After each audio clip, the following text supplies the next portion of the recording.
বন্ধুরা, এখন আমরা দশম শ্রেণীর গণিত কোষে দেখি 8 নম্বর বৃত্তাকার চোঙের পার্ট 4 এর অঙ্ক করব। তো এর পূর্বে পার্ট 3 পর্যন্ত মোট আমরা 10 দাগ পর্যন্ত অঙ্কগুলি সলভ করেছি। আজকের পার্টে আমরা 11 দাগ থেকে অঙ্ক শুরু করব। তো এর পূর্বের পার্টের ভিডিওগুলি তোমরা যদি দেখে না থাকো তো অবশ্যই ভিডিও ডেসক্রিপশনে লিংক দেওয়া আছে, সেখান থেকে তোমরা দেখে নেবে, অথবা এই যে আই বাটন দেখতে পাচ্ছ সেই আই বাটনে ক্লিক করে তোমরা সরাসরি ভিডিওগুলি দেখে নিতে পারো। আর তোমাদের যদি কোথাও বোঝার অসুবিধা হয়ে থাকে বা কোনো নতুন অঙ্কের সমাধান চাও তো অবশ্যই ভিডিওর কমেন্ট বক্সে কমেন্ট করবে। তাহলে শুরু করি আজকের পার্ট 11 দাগ থেকে অঙ্ক। দেখো 11 দাগের অঙ্কেতে রয়েছে 9 মিটার উচ্চতা বিশিষ্ট একটি লম্ব বৃত্তাকার চক্রাকৃতি ট্যাঙ্ক জলপূর্ণ আছে। 6 সেমি দৈর্ঘ্যের বেসের একটি পাইপ দিয়ে মিনিটে 225 মিটার বেগে জল বের হয়, তাহলে 36 মিনিটে ট্যাঙ্কটির সমস্ত জল বেরিয়ে যায়। তাহলে ট্যাঙ্কটির বেসের দৈর্ঘ্য হিসেব করে নিচ্ছি। তাহলে আমাদের কি দেওয়া আছে, এই যে ট্যাঙ্কের আমাদের উচ্চতা দেওয়া আছে এবং বেসের দৈর্ঘ্য আমাদের বের করতে হবে, এবং এর কি দেওয়া আছে যে 6 সেমি দৈর্ঘ্যের ব্যাস বিশিষ্ট একটি পাইপ দিয়ে মিনিটে 225 মিটার বেগে যদি জল বের করা হয় তাহলে 36 মিনিটে সমস্ত জল বের হয়।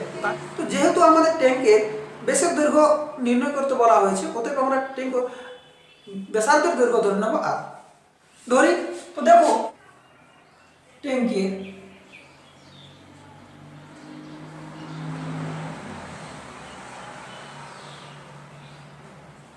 ব্যাসার্ধের দৈর্ঘ্য সমান আর মিটার। ট্যাঙ্কের উচ্চতা আমাদের দেওয়া আছে 9 মিটার। এখন যদি আমরা বের করি যে ট্যাঙ্কটিতে কত জল আছে, অর্থাৎ তার আয়তন বের করতে হবে। অতএব ট্যাঙ্কে জল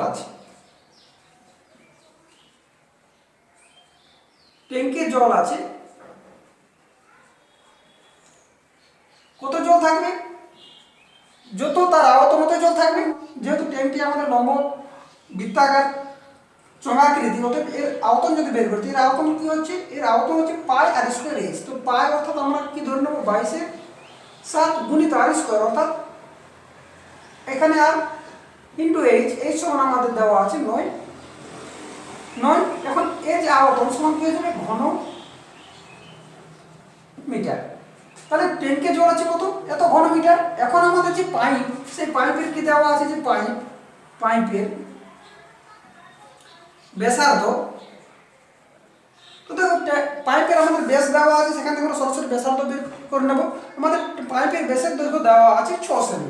তাহলে আমরা যদি ব্যাসার্ধ বের করি তাহলে কি হবে, তাকে 2 দ্বারা ভাগ করতে হবে, অর্থাৎ আমাদের হয়ে যাবে 3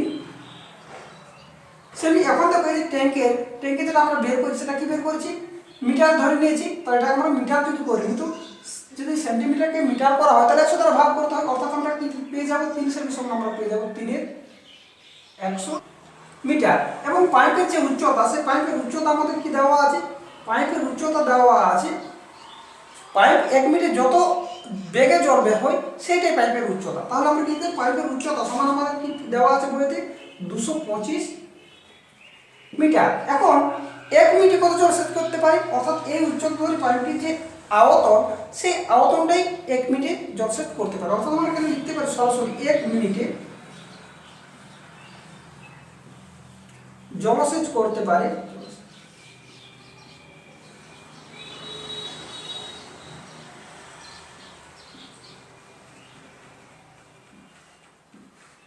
কত জলসেচ করতে পারে, এর যা আয়তন অর্থাৎ পাই স্কোয়ার এইচ। তো পাই অর্থাৎ 22/7 গুণিত আর স্কোয়ার অর্থাৎ আমরা কি পেয়ে যাব, এখানে আর পরিবর্তে কি লিখবো 3/100, অর্থাৎ 3/100 গুণিত আমরা লিখবো 3/100। এবং এই যে উচ্চতা এইচ সেটা আমাদের কি দেওয়া আছে 225, তাহলে 225 ঘন মিটার। এখন আমাদের 1 মিনিটে বের হচ্ছে এত ঘন মিটার, কিন্তু এই যে ট্যাঙ্কে যে সমস্ত জল, সেই সমস্ত জলটি আমাদের 36 মিনিটে বের হয়ে যাচ্ছে, অর্থাৎ 36 মিনিটে বের হয়। 36 মিনিটে সেচ করতে পারে, বের হলেও হয়ে যাবে, সেচ করতে পারে। কত করতে পারে আমাদের এই যে আয়তনটি, অর্থাৎ 22/7 গুণিত 3/100 গুণিত 225 গুণিত আমরা পেয়ে যাব 36। এখন এই যে আয়তনটি, এখানে ট্যাঙ্কের সমস্ত জলের আয়তনটি, কারণ সম্পূর্ণ জলটি বের হয়ে যায় বা সেচ করতে পারে কত, এই 36 মিনিটে। এই যে 36 মিনিটে, তাহলে এখন আমরা লিখতে পারি 36 মিনিটে সেচ করতে পারি, তাহলে কত, এই যে আয়তনটি। তাহলে আমরা লিখতে পারি এই যে আয়তন এর সাথে এই আয়তনকে আমরা শর্তানুসারে করে দিতে পারি। তো দেখো শর্তানুসারে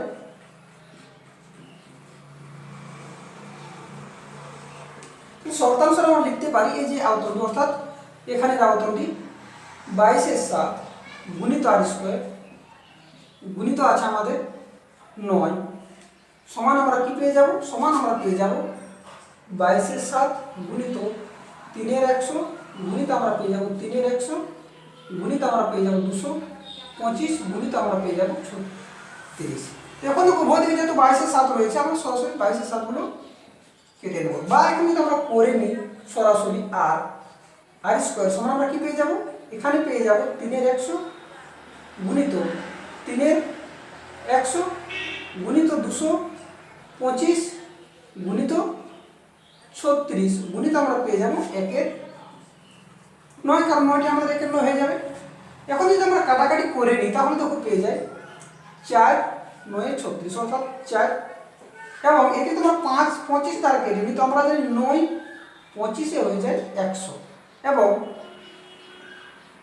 4/25 আমাদের হয়ে যায় 100, 9/25 হয়ে যায় আমাদের 225, এবং 4/25 100, এবং 4 আমরা কেটে দেবো। অর্থাৎ আমাদের এই যে কি পেয়ে যাচ্ছি আমরা পেয়ে যাচ্ছি যে r² সমান আমরা পেয়ে যাচ্ছি, দেখো এখানে উপরে পেয়ে যাচ্ছি আমরা 3 × 9 এবং 9 9 পেয়ে যাচ্ছি 81, এবং নিচে আমরা পেয়ে যাচ্ছি 100, বা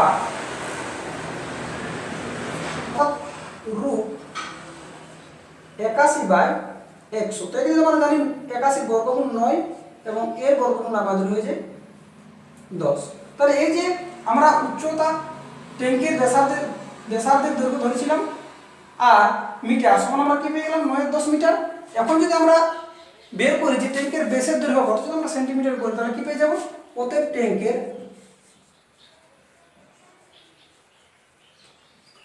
ব্যাসার্ধ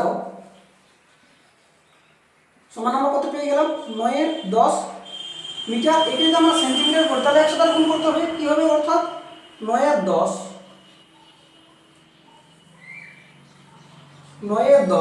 গুণিত 100 সমান আমরা শূন্যগুলো কেটে দিলে পেয়ে যাই 9×10=90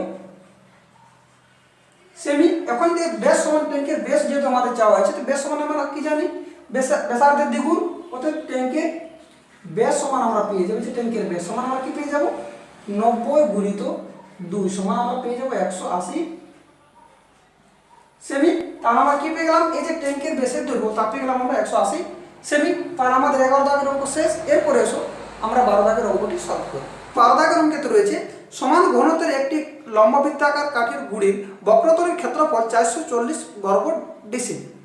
1 ঘন ডেসিমিল কাঠের ওজন 1.5 কিগ্রা এবং গুঁড়িটির ওজন 9.24 কুইন্টাল হলে গুঁড়িটির ব্যাসের দৈর্ঘ্য ও উচ্চতা হিসেব করে লিখি। তাহলে আমাদের কি দেওয়া আছে, আমাদের দেওয়া আছে একটি সমান ঘনত্বযুক্ত একটি কাঠের গুঁড়ির বক্রতলের ক্ষেত্রফল দেওয়া আছে, এবং 1 কিগ্রা কাঠের ওজন দেওয়া আছে, এবং মোট যে কাঠের গুঁড়িটি তার ওজন দেওয়া আছে। তাহলে সেখান থেকে আমরা আয়তন পেয়ে যাব, অর্থাৎ কি পেয়ে যাচ্ছি আমরা বক্রতলের ক্ষেত্রফল এবং আয়তন।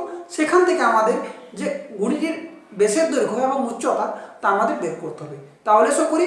তো দেখো সর্বপ্রথম আমরা কি করে নেবো, এই যে গুঁড়িটির কি দেওয়া আছে 1 কিগ্রা 1 ঘন ডেসিমিল কাঠের ওজন দেওয়া আছে, কি দেওয়া আছে 1 ঘন ডেসিমিল কাঠের ওজন আমাদের দেওয়া আছে 1.5 কিগ্রা। এখন এই যে কাঠের যে গুঁড়িটি সেই কাঠের গুঁড়িটির ওজন আমাদের দেওয়া আছে, গুঁড়িটির ওজন সমান আমাদের দেওয়া আছে 9.24 কুইন্টাল। তো এটাকে আমরা যদি কিগ্রা করে নিই তাহলে কি পেয়ে যাব 924 কিগ্রা। এখন দেখো যদি 1 ঘন ডেসিমিল কাঠের ওজন 1.5 কিগ্রা হয় এবং মোট যে কাঠের গুঁড়িটি তার ওজন যদি 924 কিগ্রা হয়, এই যে কাঠের গুঁড়িটি তার আয়তন কি পেয়ে যাব, এই যে মোট ওজনটা সাথে 1 ঘন ডেসিমিল কাঠের ওজনে দিয়ে ভাগ করলে আমরা কি পেয়ে যাব, আমরা যে গুঁড়িটির আয়তনটা পেয়ে যাব। তাহলে করি অতএব কাঠের গুঁড়ির আয়তন কাঠের গুঁড়িটির আয়তন সমান আমরা কি পেয়ে যাবো, মোট যে কাঠের ওজন অর্থাৎ কি দেওয়া আছে 924 এবং 1 ঘন ডেসিমিল কাঠের গুঁড়ির ওজন কত দেওয়া আছে 1.5। একে যদি আমরা ভাগ করে দিই তাহলে দশমিক তুলে নিই সর্বপ্রথম, তাহলে 10। এখন আমরা কাটাকাটি করি তো দেখো 5 3 15, 5 3 15, 5 2 10 এবং 3 দ্বারা ভাগ করলে আমরা পেয়ে যাই সরাসরি 3 3 9 0 3 8 24। এখন যদি আমরা 2 দ্বারা গুণ করি তাহলে কি পেয়ে যাবো 3 8 2 16, 3 2 6 অর্থাৎ 616 ঘন ডেসিমিল। এবং কাঠের গুঁড়ির কি দেওয়া আছে, কাঠের গুঁড়ির যে বক্রতলের ক্ষেত্রফল, সেই বক্রতলের ক্ষেত্রফল আমাদের দেওয়া আছে 440 বর্গ ডেসিমিল। তাহলে কাঠের গুঁড়ির বক্রতলের ক্ষেত্রফল, বক্রতলের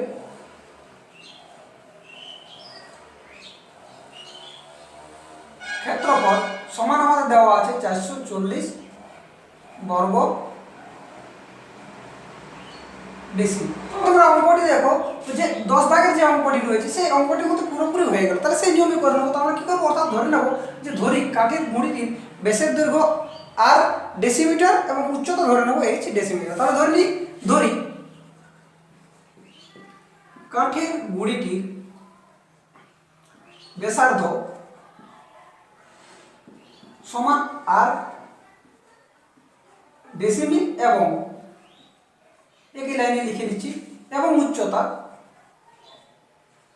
সমান h ডেসিমিল ধরে নিলাম। এখন যদি আমরা যে বক্রতলের ক্ষেত্রফল তার সমান আমরা কি জানি 2 পাই আর h, তাহলে আমরা লিখে দেবো, অতএব আমরা কি লিখতে পারি 2 পাই আর h। এটা আমরা কি পারি, এখান এই যে ব্যাসার্ধ r এবং উচ্চতা ধরে এখানে কি পেয়ে গেলাম বক্রতলের ক্ষেত্রফল। আবার বক্রতলের ক্ষেত্রফল আমাদের দেওয়া আছে 440 বর্গ ডেসিমিল, এটা দেওয়া আছে। তো এখন যদি আমরা শুধু পাই আর h বের করে নিই তাহলে কি পেয়ে যাব, এই যে 440 বাই আমরা 2 পেয়ে যাব সমান আমরা কি পেয়ে যাব 220 বর্গ ডেসিমিল। এটাকে আমরা 1 নং সমীকরণ ধরে নিতে পারি। ওকে, এখন ঠিক অনুরূপে যেভাবে আমরা বের করে নিলাম, অনুরূপে দেখো যে আমাদের আয়তনের যে সূত্রটি, অর্থাৎ আমার আয়তনের সূত্র কি পাই আর স্কয়ার h সমান আমাদের আয়তনটি কি দেওয়া আছে, সমান দেওয়া আছে আমাদের 616। তাহলে আমরা লিখতে পারি পাই আর স্কয়ার h সমান আমরা লিখতে পারি 616 ঘন ডেসিমিল। এখন যদি আমরা এই যে পাই আর স্কয়ার h এটা কিন্তু আমরা এইভাবে লিখতে পারি পাই আর h গুণিত r, কারণ গুণ করলে আমাদের পাই আর স্কয়ার h হয়ে যাবে সমান আমরা কি পেয়ে যাব 616 বা এখানে যে দেখো আমরা পাই আর h এখানে যে 1 নম্বর ধরেছি সমান আমরা কি পেয়ে গেছি 220। তাহলে অর্থাৎ আমরা লিখতে পারি 220 গুণিত r সমান আমরা পেয়ে যাব 616 বা আর সমান যদি আমরা বের করি তাহলে কি পেয়ে যাবে যে আর সমান আমরা পেয়ে যাব দেখো 616 বাই আমরা পেয়ে যাব 220। তো একে যদি আমরা 11 দ্বারা কেটে নিই তাহলে দেখো পেয়ে যায় 11 2 22 এবং একে 11 দিয়ে কেটে দিলে দেখো পেয়ে যায় আমরা 5 11 55 এবং 6 6 11 66 বা আবার 2 দ্বারা কেটে নিলে আমরা পেয়ে যাই 28 2 56 সমান আমরা পেয়ে যাই 10 2 20। অর্থাৎ আমরা কি পেয়ে গেলাম 28 এ 10 সমান আমরা করতে পারি 2.8 ডেসিমিল। তাহলে দেখো একটা পেয়ে গেলাম, এই যে কাঠের গুঁড়ির যে ব্যাসার্ধটা আমরা আর ধরেছিলাম, এখানে আর ধরেছি এই যে 8 ডেসিমিল, সেই আর সমান আমরা পেয়ে গেলাম 2.8 ডেসিমিটার। এখন যদি আমরা এই যে 1 নম্বর সমীকরণে যদি আমরা আর এর মান বসিয়ে দিই তাহলে দেখো কি পেয়ে যায়। এখন 1 নং সমীকরণে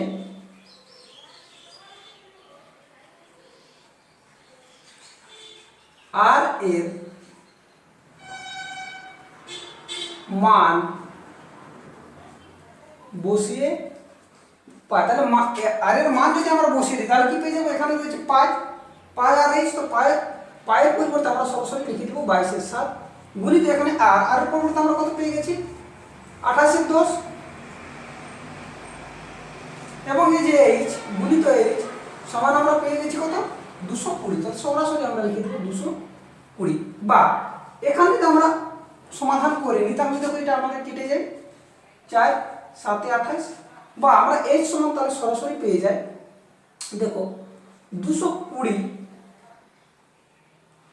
এবং 10 আমাদের উপরে হয়ে যাবে 10 এবং 22 গুণিত 4 আমাদের হয়ে যাবে নিচে। এখন যদি আমরা কাটাকাটি করে নিই তাহলে দেখো কি পেয়ে যায় 22 10 220 এবং আমরা পেয়ে যাই 5 2 2 4 5 2 10 এবং এটা পেয়ে যাই আমরা 2 2 4 5 2 10 সমান আমরা পেয়ে যাই 25 ডেসিমি। তাহলে এই যে উচ্চতা আমরা এইচ ধরেছিলাম সেটা সমান আমরা কত পেয়ে গেলাম, সেটা সমান আমরা পেয়ে গেলাম 25 ডেসিমি। তাহলে আমরা লিখে দিতে পারি অতএব